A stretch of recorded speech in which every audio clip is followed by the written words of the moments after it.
In this episode of The Energy Equation, I'll be answering your questions on all things energy.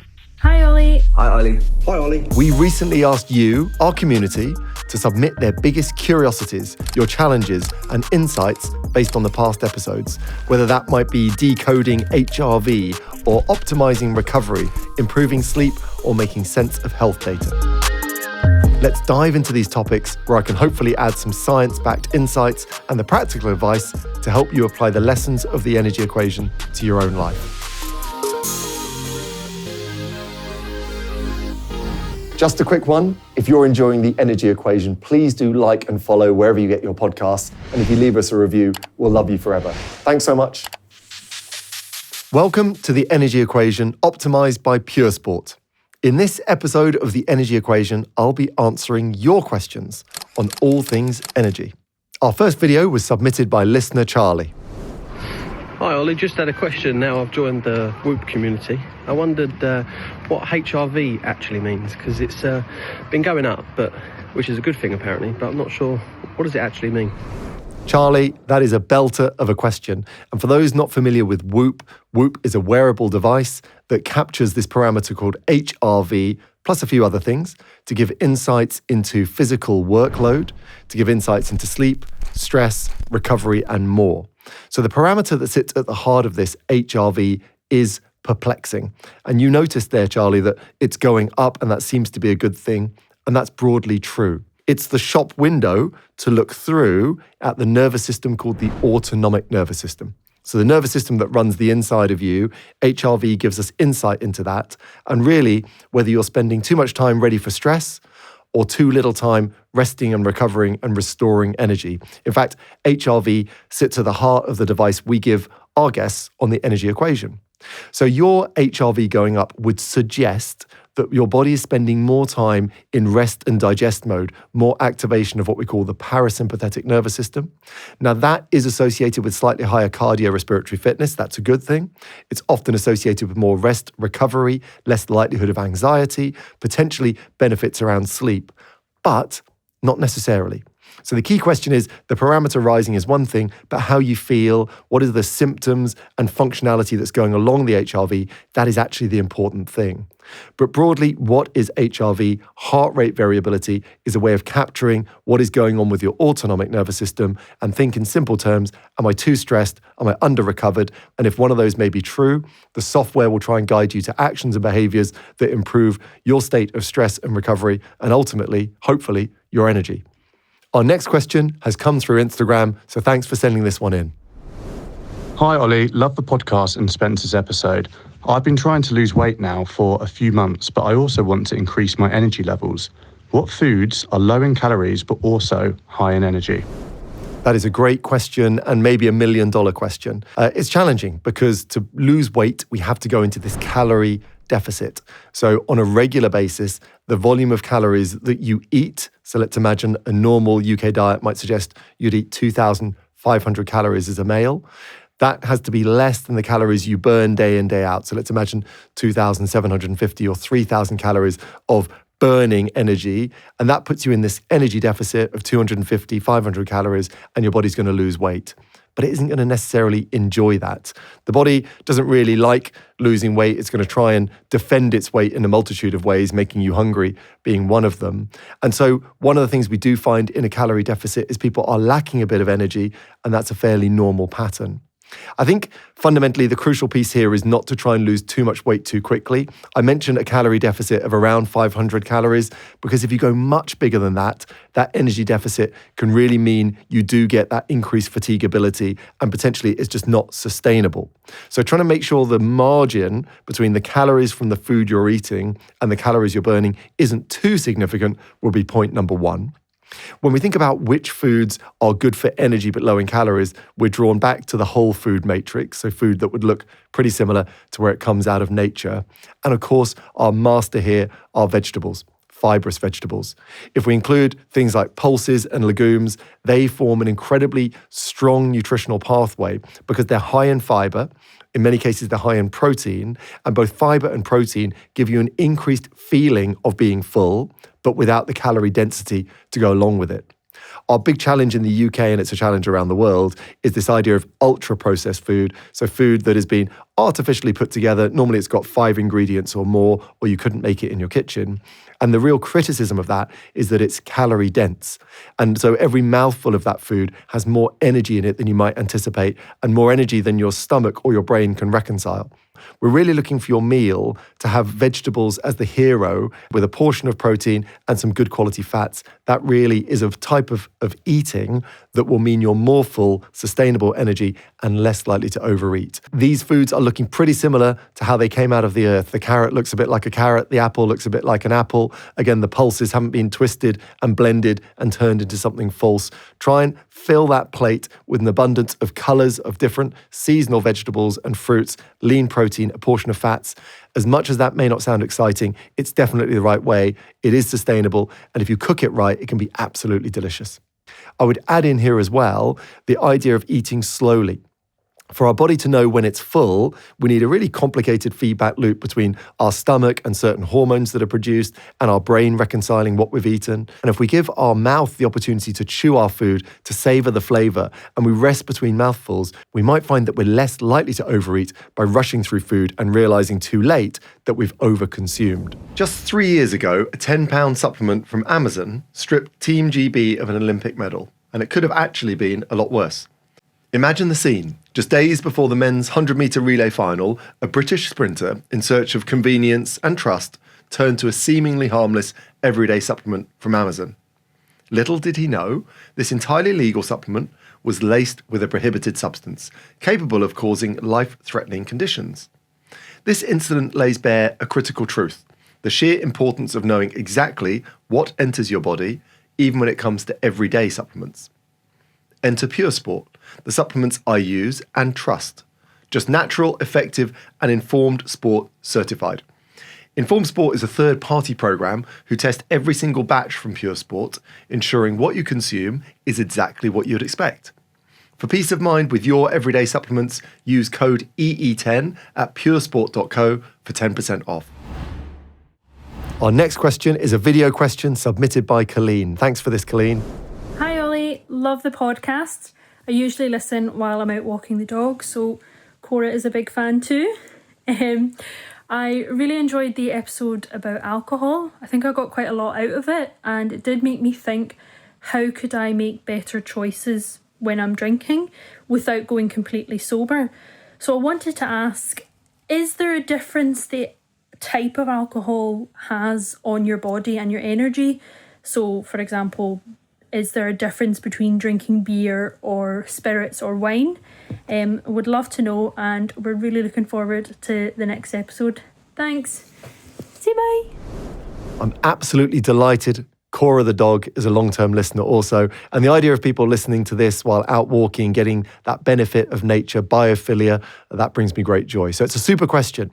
And alcohol, again, we don't want to demonize it through this series, but it is a great challenge to energy. So is one form of alcohol less damaging than another? It's a great debate. And people would normally look at this through the lens of a hangover, as in I feel particularly terrible when I drink on spirits, less so when I drink on beer. And there used to be some theories and wives' tales around making sure that you drunk beer, then wine, rather than wine, then beer. So where does this all come from? Well, looking into the data on this, there doesn't still seem to be any particular form of alcohol that is any healthier or less healthy than any other. The idea of having beer potentially before spirits or wine came from the idea that beer has got a lower ABV, alcohol by volume. So across that pint of beer at 4 to 5%, I'm getting an awful lot of liquid, which again, much of that will be carbohydrate with a small amount of alcohol. And the idea there being, with that increased liquid in my stomach, I'll reduce the absorption of the subsequent drinks and maybe slow their entry into their bloodstream. So the change in how quickly a fluid enters my bloodstream could affect how rapidly I feel intoxicated or drunk. But ultimately, whether they're healthy or not healthy, the data is unfortunately increasingly clear that all dosages of all alcohol falls into the physiologically unhealthy category. Is there a difference in the subjective feeling on different alcohols? potentially. When we look at, again, the distilling process, some people will find that they have less symptoms from alcohols that are clearer versus those that might have additional components in them. So whiskey versus vodka, for example. Then we're starting to move into a challenge around detoxification and individual differences. When we look at the DNA of individuals, we see that some of us are great detoxifiers, others less so. And those people who are less effective at detoxification of alcohol or different pharmaceutical drugs or caffeine, for example, those elements will stay in their system for longer and more likely to create side effects. In some cases, that side effect might be a hangover.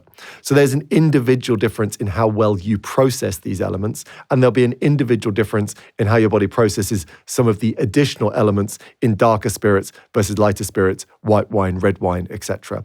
So to this point in time, we haven't got a golden drink that I can guarantee is going to create the same response in everyone from both a health perspective, but also a reduction in functionality/hangover the following day.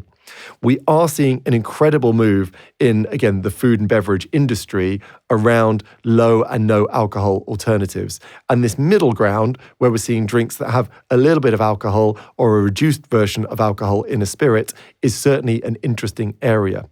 The principle being, we do see a social benefit in connection, and we do see some social setting to alcohol as a stress reliever, as a cultural play, as an opportunity to build and sustain quality relationships.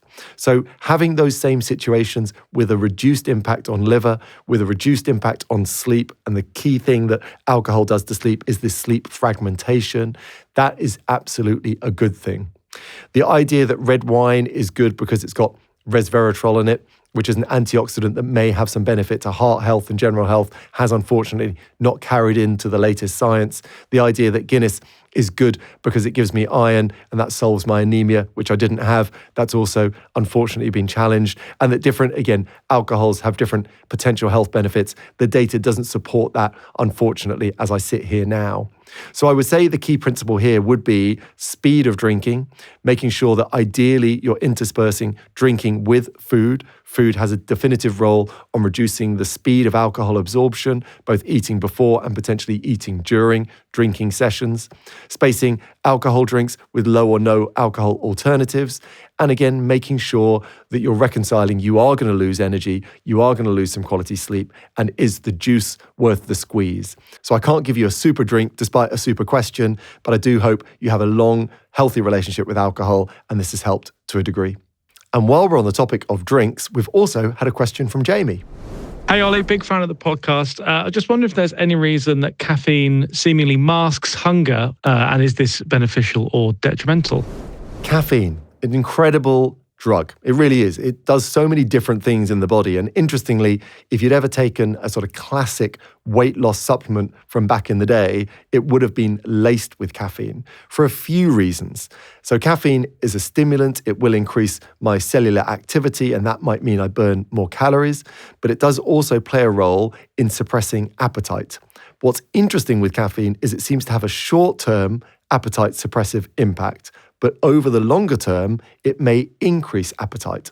And the science on that is fascinating and not entirely clear. We can see why caffeine would suppress appetite in the short term. It has a role on interfering with the hormones, so it literally targets how full I feel. On long-term use, we often see a slight rise in appetite. And some of the question marks around that are whether the caffeine is interfering with our brain's reward chemicals, dopamine, and changing our relationship with food. We've spoken a lot on the energy equation around the challenge that caffeine has with sleep. So caffeine sits in the receptors of your brain that detect fatigue, and it can suppress sleep onset and sleep quality. And what's interesting about that and weight loss is, of course, sleep is a major part of regulating our appetite. So if I don't sleep adequately or go through the right sleep cycles, I can expect to be hungrier the following day on a chemical level. So as with all things physiology, it's a bit of this, it's a bit of that. Short-term appetite suppression, yes.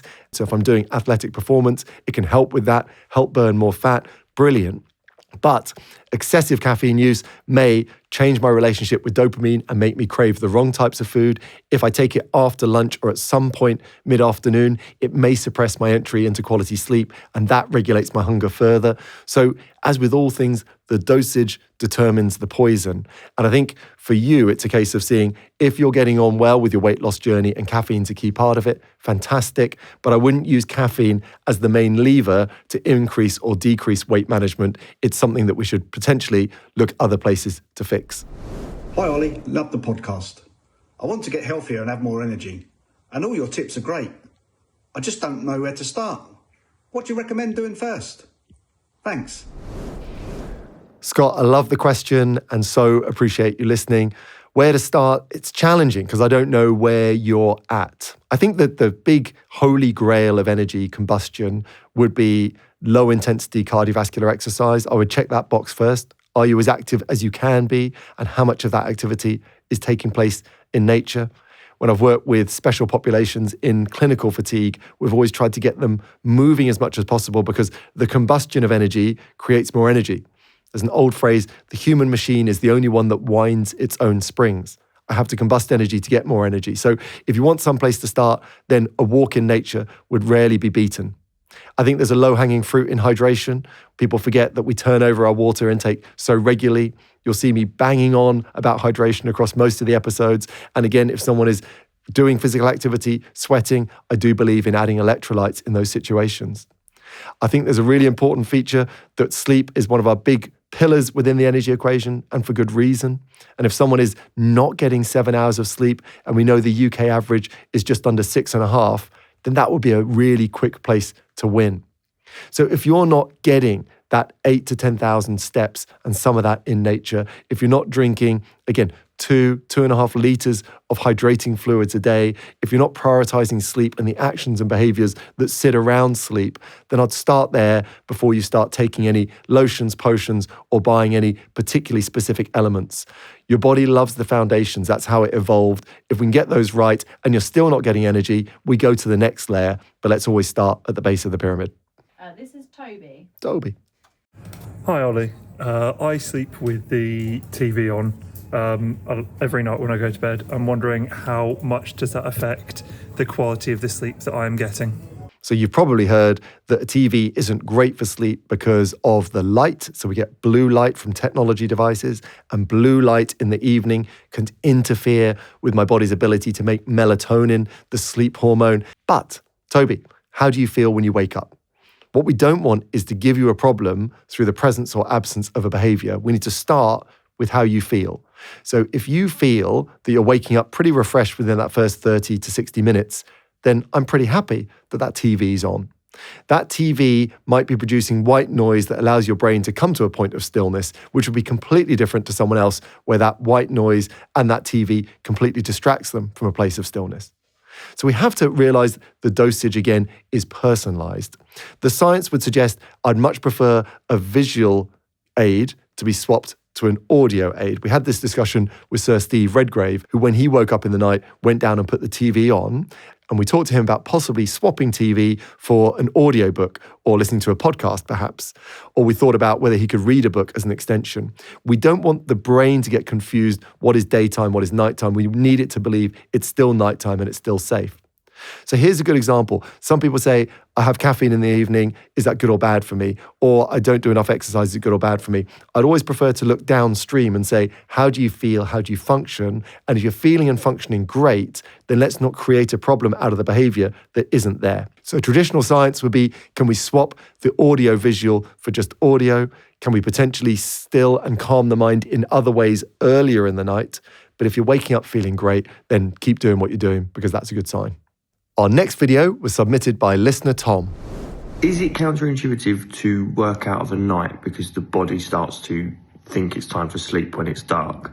Or is it okay to do my workouts of a night time? It's a brilliant question. And the headline answer is anytime you can do exercise, do it. So I want to start with that because What we don't want to do is create a whole load of complex rules that says, oh, I missed my chance for exercise in the morning, so I won't do it in the evening. We have a hugely sedentary population. About 30% of the UK gets less than 30 minutes of physical activity a week. So the last thing we want to do is put anyone off. But let's go back one step and say, well, what is ideal? Now, of course, when we look at human physiology, the morning is the period of time when my body's got lots of this hormone cortisol, which is fantastic from an energy point of view, from a metabolism point of view. And when I exercise in the morning, I've potentially got a better physiology for combusting. That's a reality. As my body goes through the day cycle and the nighttime comes, as you rightly note, then my temperature is trying to cool down. My body is going from demanding work into now, again, recovering, restoration. And in that period of time, I'm also looking for my core temperature to drop by about 1 degree, which would facilitate some of the onset of sleep, particularly the production of melatonin, this really important sleep hormone. So that's not a completely logical time to do something highly exertional, which raises my core temperature. And at that point then might suppress my ability to go into sleep. And that would be the big argument for evening exercise. Is it suppressing my ability to go into sleep and quality deep sleep? If it isn't, then we know that's already a win. In professional sport environments where people finish late, so an 8 p.m. football kickoff, and that's finishing at 10:30, we often find those athletes pushing their bedtime back to enable more time for active cooling, that could be cold water immersion or other forms of cooling, and not getting into bed too early, too hot, and lying there listless and restless, which might suppress the quality of the rest of the night's sleep. From an individual standpoint, when we're looking at things like weight management, again, we might want exercise earlier in the day to raise the calories we burn in the session, but also after the session, the post-exercise combustion. That can go a little bit longer if I'm exercising earlier in the day, but those are margins. Again, if I was picking your ideal day, I'd say higher intensity work in the morning where your body's got high cortisol and ready to take on this load and sustain calorie burn, and the evening about more restorative, cooling, calming forms of exercise, breathwork-centric yoga or Pilates or mobility, or low-intensity steady-state cardio, which is fantastic for losing the stress of the day and allowing your body to transition into the evening. That's if we've got a blank canvas, no job, no kids, no demands, no responsibilities. But I come back to the original point. If you can get exercise in, take it. It's absolutely fundamental. And any barrier to physical activity would be a huge, huge no-no for me. But if you can push bedtime back by a bit, potentially cool your temperature, you may find that evening exercise has less negative impact on sleep than if you don't do those things. Our next video is submitted by a listener, Ben. Hi, Ollie. Hope you're doing well. I am loving the Energy Equation podcast, and I just have one thing to ask you. So often I get home late at night from a long day's work, and I get into bed, and I want to fall asleep, and I try to fall asleep, but my mind is just staying active, and it's just too busy up there. And I was just wondering to know if you have any solid tips or insights or ideas for one to be able to switch off their mind and be able to fall asleep and get a good night's rest. Appreciate it. Thanks, Ollie. Ben, you're bringing international flavour to this show, so absolutely delighted, and a great question. Also, a very common problem on our shores here, with over 60% of the UK population struggling with sleep. So why is it difficult to turn the brain off? Well, your brain has been under a relentless onslaught of information, of, again, digital assault, of global news, of commitments and social responsibilities that really it's never faced at any point in its evolved history. So the ability to turn your brain off would be a key challenge for lots of people, not just you. One of the things that we see benefit in this space is how do I take all the things whirring around in my brain and put them out of my brain onto paper? And I think it was fascinating in the episode with Ben Earl, an England rugby player, that he said on game days he journals. And journaling is a really effective way of taking that myriad of things swirling around in your brain and writing them down onto a piece of paper. And when your brain knows they're out, it doesn't try and solve them as aggressively overnight. We also see in people looking to optimize productivity and performance, the use of a to-do list in the evening is a really sensible strategy. How do I get all those half tasks and challenges out of my brain onto a piece of paper? And if you're doing a to-do list for the following day and it's written down, you hopefully won't spend as much time in the evening swirling with those same challenges. In this space, again, I've seen two fantastic mediators of the brain being meditation and mindfulness. Slightly different things, they cross over. Meditation, that ability to bring my brain to a centralized point of construct. Again, traditional Vedic meditation would have a Sanskrit word, a mantra, and I would focus on that word for potentially 20 minutes, a little bit earlier in the evening, potentially in the morning also. And that brings my brain away from all those other elements to that single point of focus, allows the brain waves to calm down, and that's often a really effective way of moving people into sleep. Mindfulness, a slightly different element, doesn't require meditation, but mindfulness is that real focus on being in the present, a curiosity for the now. So mindfulness might be a simple task. It could be something like a jigsaw. It could be drawing something. It could be paying attention to clearing up the dishes after dinner. It's trying to stop yourself being in 1,000 future situations, all of which your brain's going to rush towards. So mindfulness as a methodology is about doing things more slowly. Caffeine and alcohol are huge disruptors from a brain point of view into sleep. So where is your hard stop on caffeine? Maybe bring that forward if that's relevant. And alcohol at all dosages will fragment sleep, and that will play into it. We often also find people who are restless in their night maybe haven't combusted enough physical exertion during the day. So have you got your 8,000 to 10,000 steps in to build what we call sleep pressure? And then again, is the bedroom cool? Is it quiet? Is it dark? And somewhere in amongst those habits and behaviors, I hope there's something that calms the mind, allows you to get into that deep sleep quicker and more effectively, and brings you the energy.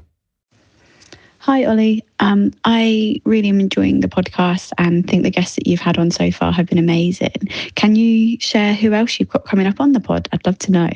Thanks. It's a great question. It's the $1 million question, and the next tranche of guests are outstanding. But we're going to save that information for the special ones, those who follow and subscribe, and we'll be releasing those episodes over the coming period to learn about even more patterns of behavior around sleep, recovery, fitness, and how these incredible individuals manage their energy day in, day out.